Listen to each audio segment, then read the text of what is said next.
हरे कृष्णा। शनिदेव की कृपा आप पर और आपके पूरे परिवार पर सदैव बनी रहे।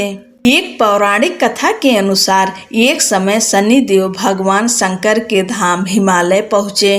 उन्होंने अपने गुरुदेव भगवान शिव को प्रणाम कर उनसे आग्रह किया कि हे प्रभु, मैं कल आपकी राशि में आने वाला हूँ, अर्थात मेरी वक्र दृष्टि आप पर पड़ने वाली है। शनि देव की बात सुनकर भगवान शंकर हतप्रभ रह गए और बोले, हे शनिदेव, आप कितने समय तक अपनी वक्र दृष्टि मुझ पर रखेंगे? शनिदेव बोले, हे नाथ, कल सवा प्रहर के लिए आप पर मेरी वक्र दृष्टि रहेगी। शनिदेव की बात सुनकर भगवान शंकर चिंतित हो गए और शनि की वक्र दृष्टि से बचने के लिए उपाय सोचने लगे। शनि की दृष्टि से बचने हेतु अगले दिन भगवान शंकर मृत्युलोक आए। भगवान शंकर ने शनिदेव और उनकी वक्र दृष्टि से बचने के लिए एक हाथी का रूप धारण कर लिया।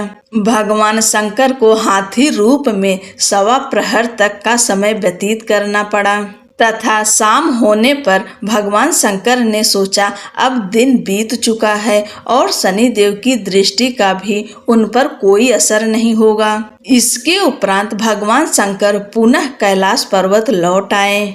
भगवान शंकर प्रसन्न मुद्रा में जैसे ही कैलाश पर्वत पर पहुँचे, उन्होंने शनिदेव को उनका इंतजार करते पाया। भगवान शंकर को देखकर शनिदेव ने हाथ जोड़कर प्रणाम किया। भगवान शंकर मुस्कुराकर शनिदेव से बोले, आपकी दृष्टि का मुझ पर कोई असर नहीं हुआ। यह सुनकर शनिदेव मुस्कुराए और बोले, मेरी दृष्टि से न तो देव बच सकते हैं और न ही दानव, यहाँ तक कि आप भी मेरी दृष्टि से नहीं बच पाए। यह सुनकर भगवान शंकर आश्चर्यचकित रह गए। शनिदेव ने कहा, मेरी ही दृष्टि के कारण आपको सवा प्रहर के लिए देव योनि को छोड़कर पशु योनि में जाना पड़ा।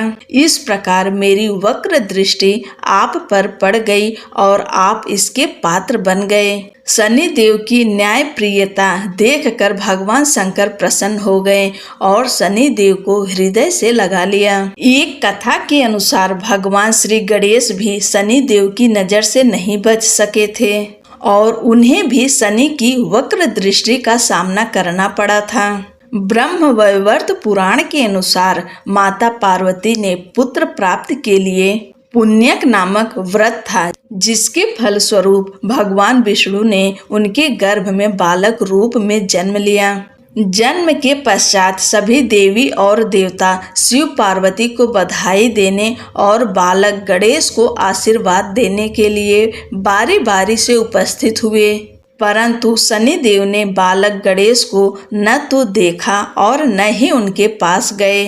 माता पार्वती को यह बात अपने पुत्र का अपमान लगी और वो रुष्ट हो गईं। दरअसल पार्वती जी को शनिदेव की पत्नी द्वारा दिए गए श्राप के बारे में पता ही नहीं था। उनकी दृष्टि पड़ते ही हानि हो सकती है। उन्हें लगा कि शनि उनके पुत्र का अपमान कर रहे हैं। उन्होंने कहा, सूर्य पुत्र, अपनी गर्दन क्यों झुका रखी है? मेरी व मेरे पुत्र की ओर देखो। तुम मेरे पुत्र को देख क्यों नहीं रहे हो? इस पर शनिदेव ने कहा, माते, मेरा नहीं देखना ही अच्छा है, क्योंकि सभी प्राणी अपनी अपनी करने का फल भोगते हैं। मैं भी अपनी करने का फल भोग रहा हूँ। ऐसा कहकर शनिदेव अपने श्राप के बारे में बताते हैं। तब माता पार्वती ने कहा कि सब कुछ ठीक होगा, तुम्हारे देखने पर कुछ अमंगल नहीं होगा, क्योंकि यह मेरा पुत्र है और इसे सभी देवताओं ने आशीर्वाद दिया है। शनि देव ने माता पार्वती का रुष्ट भाव समझकर उनकी आज्ञा मान ली और बालक गणेश को देख लिया, परंतु शनि देव की दृष्टि पड़ते ही नवजात बालक का सिर धड़ से अलग होकर ब्रह्मांड में विलीन हो गया। माता पार्वती अपने पुत्र की यह दशा देख बेहोश हो गईं। तब माता पार्वती को इस आघात से बाहर निकालने और उनके क्रोध से बचने के लिए तत्काल ही भगवान विष्णु अपने वाहन गरुड़ पर सवार हो उत्तर दिशा में स्थित पुष्पभद्रा नदी तट पर गए। वहां उन्होंने एक हथनी को देखा जो अपने बालक की ओर पीठ किए बैठी थी। इस संबंध में यह भी कहा जाता है कि वहां उन्होंने देखा कि एक हथनी अपने नवजात शिशु को लेकर उत्तर दिशा में सिर करके सो रही थी। भगवान विष्णु ने शीघ्र ही सुदर्शन चक्र से नवजात गज शिशु का मस्तक काट लिया और वे उसे लेकर शिवलोक पहुँचे तथा माता पार्वती के बालक के धड़ पर लगाकर उसके प्राण वापस किए। बाद में जब माता पार्वती को होश आया तो उन्होंने शनि देव को श्राप दे दिया, परंतु सभी देवताओं ने शनि का पक्ष लेकर कहा कि इसमें उनकी कोई गलती नहीं है। आपको तो इन्होंने सारी बात बता ही दी थी कि वे आपके बालक को क्यों नहीं देख रहे हैं, किंतु आपकी जिद पूरी करने हेतु ही शनि देव ने आपके पुत्र को देखा, इसमें इनका कोई कसूर नहीं है। तब माता पार्वती ने शनि देव को क्षमा कर दिया और श्राप को एक पैर की विकलता के रूप में परिवर्तित कर दिया। इस तरह भगवान शिव और भगवान गणेश दोनों ही शनि देव की नजर से नहीं बच पाए थे। बोलो शनि देव महाराज की जय। एक समय में स्वर्ग लोक में सबसे बड़ा कौन के प्रश्न पर 9 ग्रहों में वाद विवाद हो गया। निर्णय के लिए सभी देवता देवराज इंद्र के पास पहुँचे और बोले, हे देवराज, आपको निर्णय करना होगा कि हम में से सबसे बड़ा कौन है। देवताओं का प्रश्न सुन इंद्र उलझन में पड़ गए। फिर उन्होंने सभी को पृथ्वी लोक में राजा विक्रमादित्य के पास चलने का सुझाव दिया। सभी ग्रह भूलोक राजा विक्रमादित्य के दरबार में पहुँचे। जब ग्रहों ने अपना प्रश्न राजा विक्रमादित्य से पूछा तो वह भी कुछ देर के लिए परेशान हो उठे, क्योंकि सभी ग्रह अपनी अपनी शक्तियों के कारण महान थे। किसी को भी छोटा या बड़ा कह देने से उनके क्रोध के प्रकोप से भयंकर हानि पहुंच सकती थी। अचानक राजा विक्रमादित्य को एक उपाय सूझा और उन्होंने विभिन्न धातुओं जैसे सोना, चांदी, कांसा, तांबा, सीसा, रांगा, जस्ता, अभ्रक व लोहे के 9 आसन बनवाए। सबसे आगे सोना और सबसे पीछे लोहा का आसन रखा गया। उन्होंने सभी देवताओं को अपने अपने आसन पर बैठने को कहा। उन्होंने कहा, जो जिसका आसन हो ग्रहण करे। जिसका आसन पहले होगा वह सबसे बड़ा तथा जिसका बाद में होगा वह सबसे छोटा होगा। चूंकि लोहे का आसन सबसे पीछे था, इसलिए शनिदेव समझ गए कि राजा ने मुझे सबसे छोटा बना दिया है। इस निर्णय से शनिदेव रुष्ट होकर बोले, हे राजन, तुमने मुझे सबसे पीछे बैठाकर मेरा अपमान किया है। तुम मेरी शक्तियों से परिचित नहीं हो। सूर्य एक राशि पर 1 महीने, चंद्रमा 2 महीने 2 दिन, मंगल 1.5 महीने, बुध और शुक्र 1 महीने, बृहस्पति 13 महीने रहते हैं। लेकिन मैं किसी भी राशि पर 2.5 वर्ष से लेकर 7.5 वर्ष तक रहता हूँ। बड़े बड़े देवताओं को मैंने अपने प्रकोप से पीड़ित किया है। अब तू भी मेरे प्रकोप से सावधान रहना। इस पर राजा विक्रमादित्य बोले, जो कुछ भाग्य में होगा देखा जाएगा। इसके बाद अन्य ग्रहों के देवता तो प्रसन्नता के साथ चले गए, परंतु शनिदेव बड़े क्रोध के साथ वहां से विदा हुए। कुछ समय बाद जब राजा विक्रमादित्य पर 7.5 की दशा आई तो शनिदेव ने घोड़े के व्यापारी का रूप धारण किया और बहुत से घोड़ों के साथ विक्रमादित्य की नगर पहुँचे। राजा विक्रमादित्य उन घोड़ों को देखकर एक अच्छे से घोड़े को अपनी सवारी के लिए चुनकर उस पर चढ़े। राजा जैसे ही उस घोड़े पर सवार हुए, वह बिजली की गति से दौड़ पड़ा।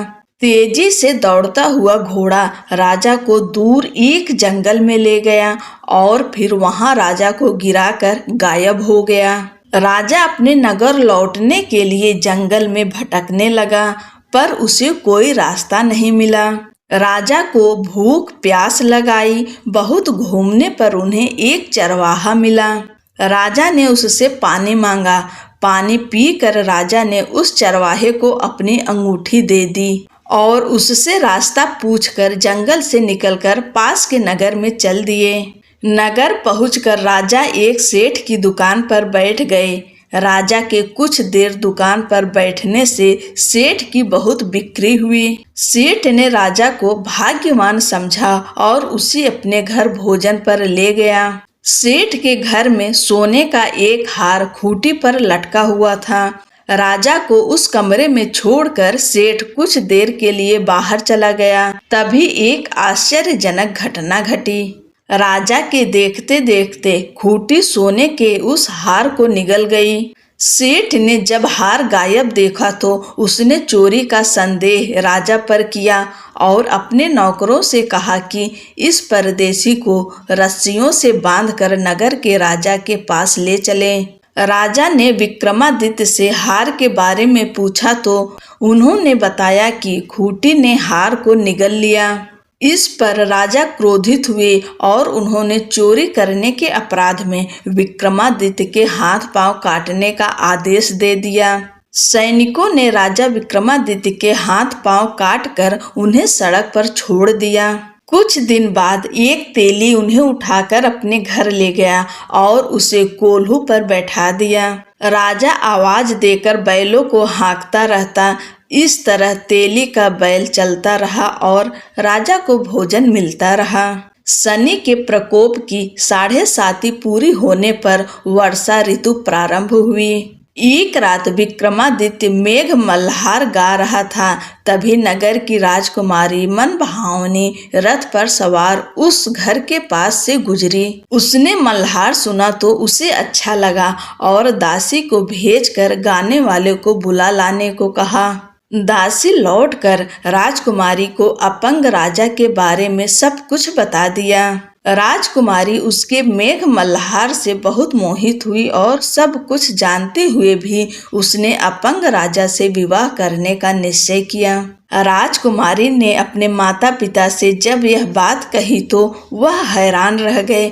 उन्होंने उसे बहुत समझाया पर राजकुमारी ने अपनी जिद नहीं छोड़ी और प्राण त्याग देने का निश्चय कर लिया। आखिरकार राजा रानी को विवश होकर अपंग विक्रमादित्य से राजकुमारी का विवाह करना पड़ा। विवाह के बाद राजा विक्रमादित्य और राजकुमारी तेली के घर में रहने लगे। उसी रात स्वप्न में शनिदेव ने राजा से कहा, राजा तुमने मेरा प्रकोप देख लिया। मैंने तुम्हें अपने अपमान का दंड दिया है। राजा ने शनिदेव से क्षमा करने को कहा और प्रार्थना की, हे शनिदेव, आपने जितना दुख मुझे दिया है अन्य किसी को न देना। शनिदेव ने कहा, राजन मैं तुम्हारी प्रार्थना स्वीकार करता हूँ। जो कोई स्त्री पुरुष मेरी पूजा करेगा, कथा सुनेगा, जो नित्य ही मेरा ध्यान करेगा, चींटियों को आटा खिलाएगा, वह सभी प्रकार के कष्टों से मुक्त होता रहेगा तथा उसके सब मनोरथ पूर्ण होंगे। यह कहकर शनिदेव अंतर ध्यान हो गए। प्रातः काल राजा विक्रमादित्य की नींद खुली तो अपने हाथ पांव देखकर राजा को बहुत खुशी हुई। उन्होंने मन ही मन शनिदेव को प्रणाम किया। राजकुमारी भी राजा के हाथ पांव सलामत देखकर आश्चर्य में डूब गई। तब राजा विक्रमादित्य ने अपना परिचय देते हुए शनिदेव के प्रकोप की सारी कहानी सुनाई। इधर सेठ को जब इस बात का पता चला तो दौड़ता हुआ आया और राजा विक्रमादित्य के चरणों में गिरकर क्षमा मांगने लगा। राजा विक्रमादित्य ने उसे क्षमा कर दिया क्योंकि वह जानते थे कि यह सब तो शनिदेव के प्रकोप के कारण हुआ था। सेठ राजा विक्रमादित्य को पुनः अपने घर ले गया और उसे भोजन कराया। भोजन करते समय वहां एक आश्चर्य घटना घटी। सबके देखते देखते उस खूंटी ने हार उगल दिया। सेठ ने अपनी बेटी का विवाह भी राजा के साथ कर दिया और बहुत से स्वर्ण आभूषण, धन आदि देकर राजा को विदा किया। राजा विक्रमादित्य राजकुमारी मनभावनी और सेठ की बेटी के साथ अपने नगर वापस पहुंचे तो नगरवासियों ने हर्ष के साथ उनका स्वागत किया। अगले दिन राजा विक्रमादित्य ने पूरे राज्य में घोषणा कराई कि शनिदेव सब ग्रहों में सर्वश्रेष्ठ हैं। प्रत्येक स्त्री पुरुष शनिवार को उनका व्रत करें और व्रत कथा अवश्य सुने। राजा विक्रमादित्य की घोषणा से शनिदेव बहुत प्रसन्न हुए। शनिवार का व्रत करने और व्रत कथा सुनने से शनिदेव की अनुकंपा बनी रहती है और भक्त के सभी दुख दूर होते हैं। बोलो शनिदेव महाराज की जय। अब एक और शनिदेव की कहानी सुनते हैं। एक बार एक ब्राह्मण पूजा पाठ कराने जा रहा था। उसे रास्ते में शनि महाराज मिले। ब्राह्मण बोला, शनि महाराज आप कहाँ जा रहे हैं? तब शनि देव ने कहा, मैं राजा के लगने जा रहा हूँ। ब्राह्मण बोला, अगर तुम राजा के लगोगे तो सारी प्रजा दुखी होगी, इसलिए तुम मेरे लग जाओ। तब शनि देव बोले, कितने साल का लगूं? ब्राह्मण बोला, 7 साल के, 5 साल के, 2.5 साल के और 1.25 साल के।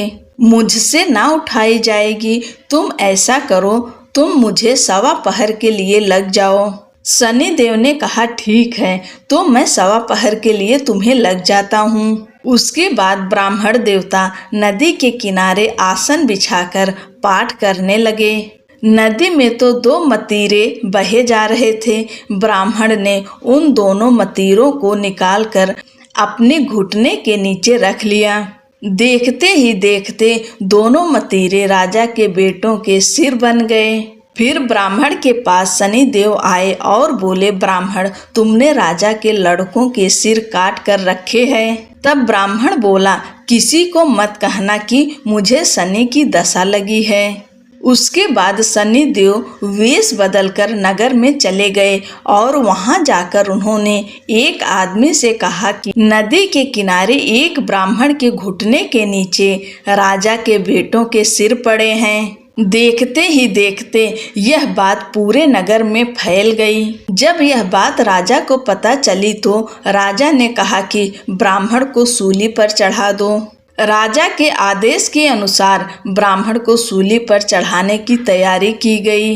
पहले उन्होंने सोने की सूली गढ़वाई। जैसे ही ब्राह्मण को सूली पर चढ़ाने लगे वह टूट गई। इस तरह उन्होंने चांदी की, तांबे की और लोहे की भी गढ़वाई, लेकिन वह सब टूट गई। वह जिस धातु की सूली गढ़वा रहे थे वह टूटती जा रही थी। इतनी देर में 1.25 पहर पूरा हो गया। राजा के बेटे खेलते खेलते घर आ गए। तब रानी बोली, महाराज, ब्राह्मण को तो सूली पर चढ़ा दिया होगा। आप जाकर देखिए, नहीं तो हमें ब्रह्म हत्या का पाप लग जाएगा। जब राजा वहां पहुंचा तो उसने देखा कि ब्राह्मण तो पाठ कर रहा है। तब राजा ने ब्राह्मण से पूछा, यह सब क्या है? तब ब्राह्मण ने कहा, महाराज, मैं जा रहा था, रास्ते में मुझे शनि महाराज मिले। मैंने उनसे पूछा कि कहाँ जा रहे हो? उन्होंने कहा, मैं राजा के लगने जा रहा हूँ। मैंने उनसे कहा कि अगर तुम राजा को लगोगे तो सारी प्रजा दुखी होगी, इसलिए तुम मेरे लग जाओ। तब शनि देव बोले, कितने साल का लगूं? मैंने कहा, मुझसे 7 साल, 5 साल, 2.5 साल या 1.25 साल की ना उठी जाएगी, इसलिए मैंने 1.25 पहर की मांग ली। अब 1.25 पहर में ही मुझे शनि देव ने ऐसे रंग दिखाए। तब राजा कहने लगा कि शनि की दशा कैसे उतरेगी? तब ब्राह्मण बोला, राजा, सोने चांदी का दान, तांबे का दान, लोहे का दान और पीतल का दान करने से शनि की दशा से राहत मिलती है। तब राजा हैरान हो ब्राह्मण से पूछा, राजे, महाराजे और साहूकार तो सोने चांदी के दान कर देंगे, परंतु गरीब कैसे करेगा? तब ब्राह्मण ने कहा, तेल की पली और गुड़ की डली डकैत को देने से शनि की दशा से मुक्ति मिलती है। 7 बार पीपल में जल चढ़ा दो और कहो कि शनि देव का सोटा कभी न आवे टोटा, शनि की घड़ी ले 70 बला टली। 7 बार पीपल में जल चढ़ा दो तो सारी बला टल जाएगी। ब्राह्मण की बातें सुनकर राजा ब्राह्मण का धन्यवाद करके वहां से चला गया। फिर तो राजा नियमित रूप से हर शनिवार तेल, गुड़ और सामर्थ्य के अनुसार दान आदि करना शुरू कर दिया। इस तरह से ब्राह्मण की सूझबूझ से राजा के बेटों की जान बच गई। बोलो शनिदेव महाराज की जय।